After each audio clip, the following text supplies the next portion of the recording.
Welcome to Democracy Now!, democracynow.org, the War and Peace Report. I'm Amy Goodman. In California, extreme winds of up to 60 miles per hour caused new fires to erupt across the southern part of the state Wednesday. In Ventura County, north of Los Angeles, the so-called Easy Fire came nearly to the doorstep of the Ronald Reagan Presidential Library as hundreds of firefighters worked to control the blazes. This is Simi Valley resident David Pollack, one of 30,000 residents of the region forced to evacuate the climate change-fueled fires.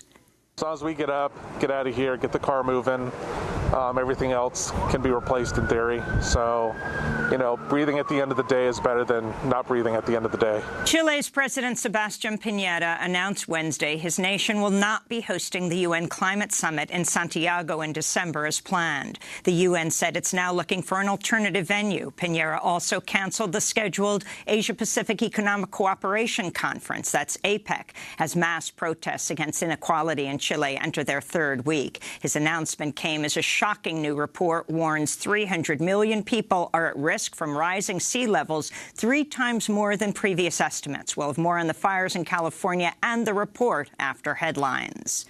In Los Angeles, protesters interrupted J.P. Morgan Chase CEO Jamie Dimon Wednesday as he appeared at a forum on the campus of UCLA, chanting, "Jamie Dimon, the world's on fire," unfurling banners calling on the bank to end its investments in coal, oil, and gas. The Rainforest Action Network reports J.P. Morgan Chase invested nearly $200 billion in fossil fuel projects after the Paris Climate Agreement was reached in late 2015.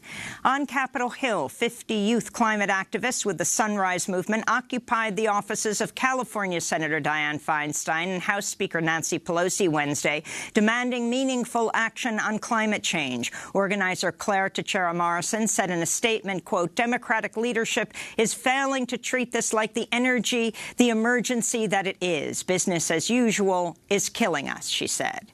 In North Dakota, a breach in the Keystone Pipeline Wednesday flooded a rural wetland with crude oil from Canada's tar sands. Walsh County Emergency Management distributed photos of the massive spill, which it said was over a quarter-mile long and 15 feet wide. The agency said the pipeline's operator, TC Energy, formerly known as TransCanada, had yet to fix the leak by late Wednesday and that an unknown quantity of oil had leaked.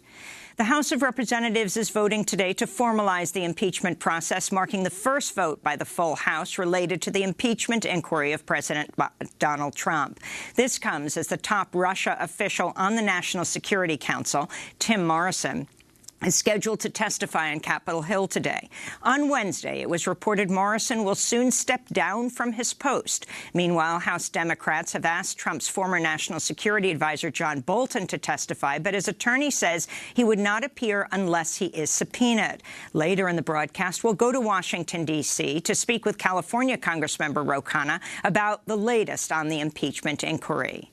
On Capitol Hill, Democrats on the House Oversight Committee grilled senior immigration official Ken Cuccinelli Wednesday over his agency's moves to deport immigrants receiving life-saving medical treatment, including children and babies. In September, following public outcry, U.S. Citizenship and Immigration Services reversed its decision to end deferred deportations for immigrants with serious medical conditions.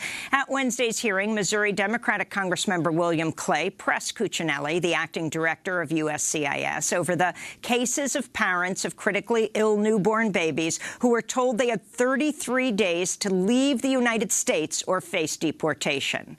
You want them to leave the country, pack up their stuff, take their sick child and go? Either that or make their case in the immigration process where it's appropriate to do so, all to in stay. The middle of them being there trying, hoping and praying that they save their child's life. Which is why deferred action continues to exist elsewhere in the How cruel. Really? Really? I don't believe this. I yield back. President Trump's nominee to fill an open seat on the 9th U.S. Circuit Court of Appeals, Nevada lawyer Lawrence Van Dyke, broke down in tears Wednesday as lawmakers questioned him about the American Bar Association's finding that he's not qualified to become a federal judge. In a scathing letter to leaders of the Senate Judiciary Committee, the ABA determined Van Dyke to be, quote, arrogant, lazy, an ideologue, and lacking in knowledge of the day-to-day practice, including procedural rules. It went on to say he, quote, lacks humility, has an entitlement temperament, does not have an open mind, does not always have a commitment to being candid and truthful. The report also said Van Dyke would not promise to be fair to members of the LGBTQ community. On Wednesday, Van Dyke broke down in tears when asked about the findings at his Senate confirmation hearing. No, I did not say that. I do not believe that. It is a fundamental belief of mine that all people are created in the image of God. They should all be treated with dignity and respect. Van Dyke has previously taken hardline positions against gun control, marriage equality, and abortion. Indian Prime Minister Narendra Modi tightened his control over Kashmir on Wednesday as his government announced plans to split the state of Jammu and Kashmir into two federal territories controlled directly by New Delhi. Over the summer, massive protests erupted after Modi revoked the special status of the Indian-controlled part of the Muslim-majority region. Human rights groups say Modi's government then carried out widespread torture, extrajudicial killings, arbitrary arrests, and other crimes in Kashmir. Meanwhile, Kashmiri militants shot dead 5 construction workers from eastern India Wednesday. The latest violence came as a group of European Union lawmakers from far-right parties toured Kashmir in a move decried by human rights groups as a PR stunt. The 27 parliamentarians from countries including France, Germany, Italy, Poland, Spain, and the UK met with Modi for a photo op on Monday. The Pentagon has released video of the U.S. military assault on the compound in Syria that it says killed ISIS leader Abu Bakr al-Baghdadi and 2 of his children on Saturday when he blew up his suicide vest in a tunnel. The head of U.S. Central Command, General Frank McKenzie, said Wednesday al-Baghdadi's remains were buried at sea and that the U.S. was on alert for retribution attacks. The video does not contain any audio of the assault, casting further doubt on President Trump's lurid account made to a national audience Sunday morning that Baghdadi died, quote, whimpering, crying, and screaming. In the Philippines, a powerful 6.6 magnitude earthquake rattled the southern island of Mindanao on Thursday morning, 2 days after a similarly sized quake killed 8 people, flattened buildings, and left more than 12,000 people homeless. Brazilian President Jair Bolsonaro lashed out Wednesday at Brazil's largest media company, Globo, after it broadcast a report alleging a link between Bolsonaro and 2 men accused of murdering the Rio de Janeiro city councilwoman Marielle Franco in March of last year. Globo quoted a doorman who said one of the murder suspects, alleged getaway driver Elcio de Queiroz, arrived at Bolsonaro's gated community on the night of the murder and was granted access after calling Bolsonaro's residence. De Queiroz then drove to the home of the second suspect in the murder, alleged triggerman Rani Lessa, who has a residence in the same area. Bolsonaro has denied knowing the suspects, even though he appears in a photograph circulated on social media with De Queiroz, and one of his sons once dated Rani Lessa's daughter. Bolsonaro recorded an angry 23-minute diatribe early Wednesday morning from a hotel room in Riyadh, Saudi Arabia. But now you try to link me to the murder of Marielle. You jerks of TV Globo. You jerks. You scoundrels. This will not stick. I don't owe anyone anything. Não vai colar. Não devo nada a ninguém. Não tinha motivo nenhum para matar quem quer que seja no Rio de Janeiro. I had no reason to kill anyone in Rio de Janeiro.